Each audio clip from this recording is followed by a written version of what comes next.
ಸಂತೆ ನಡುವಲ್ಲಿ ನಿಂತೆ ಬಿಡಬೇಡ ನನ್ನ ಒಬ್ಬಂಟಿಯಂತೆ ಭಯವಾಗಿದೆ ನನಗೆ ಈ ಕ್ಷಣ ಬಳಿ ಬರಬಾರದೆ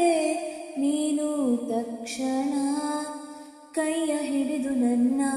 ದೂರ ಕರೆದುಕೊಂಡು ಹೋಗು ಕರುಣೆ ಬಾರದೇನು ಹೇಳು ನನ್ನ ಮೇಲೂ ನಿನಗೂ ನಿನ್ನ ನಂಬಿದ ನನ್ನ ಜೀವದ ಹೊಣೆಯು ನಿನ್ನದೇ ಮುಳುಗೋಳಿಗೆ ಕೊನೆಯ ಸರೆ ತರವೇ ಬರಬಾರದೆ ನನ್ನೊಲವೇ ಸಂಜು ಮತ್ತು ಗೀತ ಸೇರಬೇಕು ಅಂತ ಬರೆದಾಗಿದೆ ಇಂದು ಬ್ರಹ್ಮ